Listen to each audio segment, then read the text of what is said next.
And here we go. Hey y'all, APG Jamie here. And today brings us hashtag 4th Art Saturday. It's an open collab. Information in the description below the video. Click on more to see more information. So I originally thought to use those puzzle pieces that I showed you. I had them all put together. And when I opened the package, I'm like, oh, these are kind of bigger than what my brain said they were. You know how those connections go. Get it? Connection. Any hoots. They were also magnetic. And I'm like, I don't know I was getting that. Because, you know, when you see something, you pick it up and you're like, oh, that looks fun. So, you know, anyway.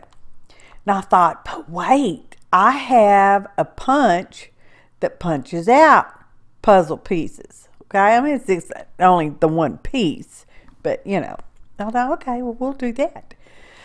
Because I thought I'll make a necklace. That was my initial thought. And because you would connect stuff to it and so on and so forth. And that's, you know, their prompt, our theme is connected connections. Yeah, well, kind of thing. So, yeah. Y'all. Oh.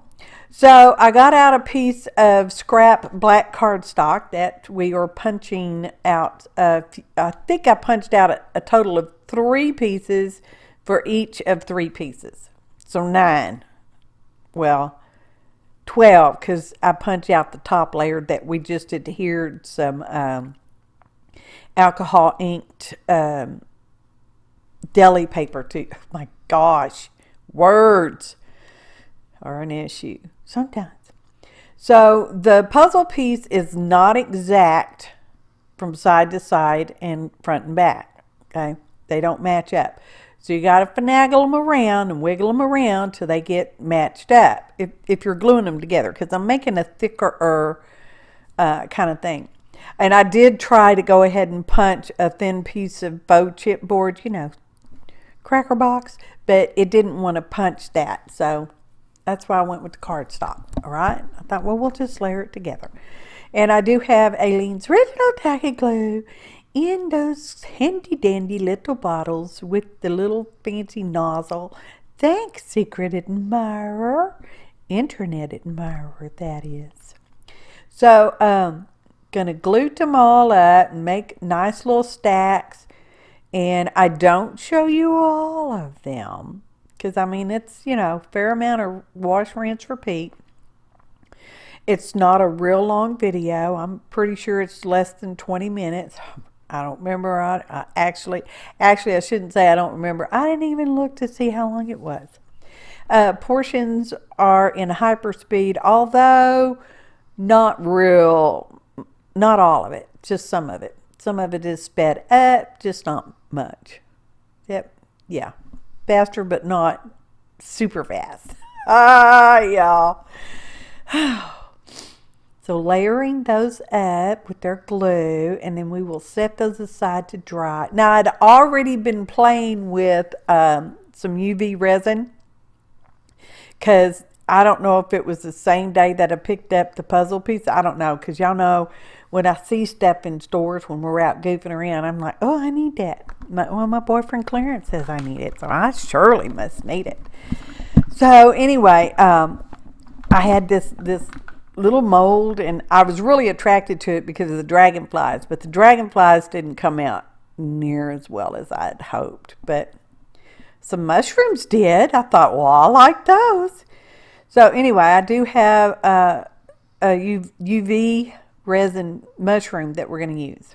Okay, well, you saw the thumbnail. You know we're going to use it. Probably, maybe. Anyway, so my deli paper is now dried on my white cardstock, and we're going to add that on top of the black layer. And I wanted it black because I don't know. Why did I want it black? Because I wanted it to be like defined, but you can't really see the black edge unless you hold it up on the edge. Because I didn't ink around it. Oh, I guess I should have. You know. Anyway, they're nice and dry. So we've got those 3 pieces. Because, you know, I like 3. It's my favorite number for near. We're just going to glue them together. Sorry about the anti-focus going on. Again, I don't have autofocus on, so I don't know why the camera does that.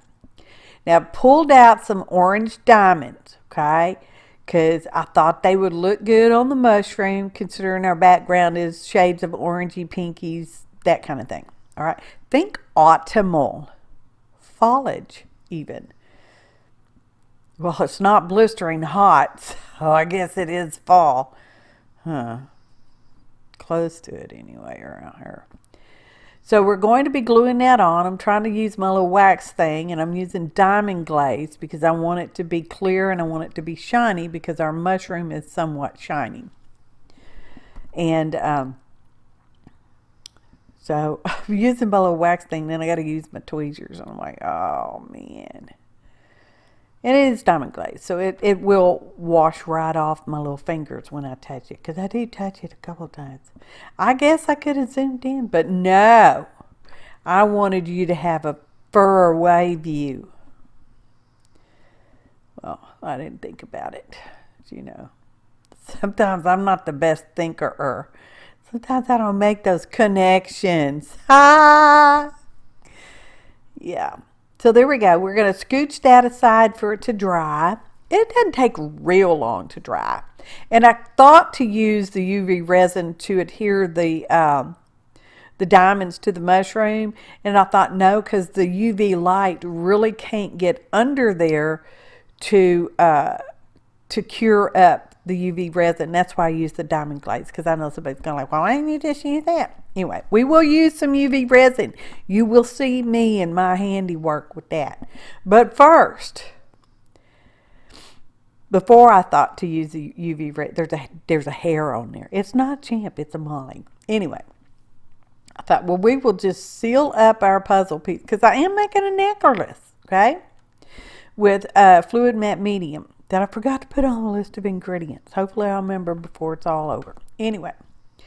And I thought, well, my puzzle pieces were, I don't know, they weren't real exciting to me. So I went ahead and got out that stamp and stamped on some diddy dots. And now we're going to use some UV resin, and I'm putting it around the hole. Y'all saw the little tiny hole that we punched, because I'm going to attach some jump rings that I, flattened out and made sure the end was all nice together. I could have used eyelets, but I didn't want to. I didn't want to. I wanted to use a jump ring. Okay, it's just going to help reinforce that little end, be a little fancy diddle-ollie on there, that kind of thing. So that's what we're doing. And we are using our tweezers to line up the little jump ring around the hole, and the size is pert near perfect. Well, in this case, it is perfect because I'm saying so. Got our UV lamp. This is the hyperspeed mode. You probably can't tell because it's just setting. Well, sort of maybe can tell. Anyway. And I left it for like a minute and a half. I don't know. Now I decided I'm just going to go ahead and paint over each of these little pieces with the UV resin just to make it shiny. And, I wouldn't wear these in the rain. Well, no, I wouldn't necessarily wear them in the rain. Darn sure don't take a bath with them, or a shower either, or a swimming pool thing either, or a hot tub either for that matter. They don't need to be in the water is what I'm trying to say. Anti-focus. So anyway, I thought I would help make them a little more resistant, and because they are layers of cardstock. What do we got? 4 layers of cardstock, I believe. Something like that. Anyway. I thought, well, we'll just go over the whole thing. And I end up going over the back. But I won't show you that part because it's the same thing. I could have used my actual bottle and the nozzle on there to put it on there, which would have been better because I would have got a much smoother finish. But no. Sometimes do things the hard way. And I'm no UV resin. I'm no resin expert either, for that matter. Although I've done it since I was a child. Well, not consistently, but, played with it as a child. Had a kit and all that fun stuff. Anyway, thanks, Santa. Again, hyperspeed, but you can't tell. And I think I actually cut some of that out. Oh, no, here we go. I'm just touching it with my little pokey tool to see if it's cured up, and it is. And when I was all through, I actually set the top and the bottom back underneath the UV light for a little while. I could have just sat out in the sunshine because, you know, we got bright sunshine. And I'm looking at it, and I'm like, well, that little bit needed a little bit. So I put it on there. And now I'm going to glue on the mushroom, again, using the diamond glaze. Okay? Now, my reasoning that I used the UV resin with the jump rings is because they're small and they're, you know, it's more or less the UV is around the jump ring, whereas this is more of a solid, bigger piece. That's why I'm gluing it. We're going to wait on it. Wait on it. So let's see. Now I'm coming back and I'm going to put the UV resin on the center puzzle piece there. Maybe it'd have been better if I used totally different color puzzle pieces. Well, I wouldn't say it's not, but it's good. I like it. I don't know how well it comes up on screen, but in real life it looks pretty cool. You'll see the photo montage, you know, in a little while. So everything's all cured up, the front and the back. I'm going to add the jump ring here on this side onto my chain. I'm going to fasten this a bit unusually, okay? You'll see. We're going to put a lobster claw on the other side because I'm right-handed, so I want it to fasten on the right because it's just, you know, because I'm right-handed. And so we're just going to put that chain right there, and this is the shortest chain. This can't go over my head. I have a tiny head. I got all that information packed in there nice and tight, y'all. But I want, you know, be able to take it on and off. So I'm putting the jump ring over here. I've already got the lobster claw attached to the end of the chain. You didn't see that part, but, you know, I did it. And then that just hooks right to that little jump ring right there. Look at that. Look. Anti-focus. Thank you. And, ta-da! Photo montage. Actually, it's less than a 15-minute video. Ta-da! It is really cool. I know. I did that, you know, pan and zoom thing, and it cut off that kind of picture, and I couldn't get it to adjust. So, anyway, it's pretty cool. Pretty cool, if I say so myself. Oh, check the description for links, y'all, because there might be links. Open collab. Thanks for watching, and happy art!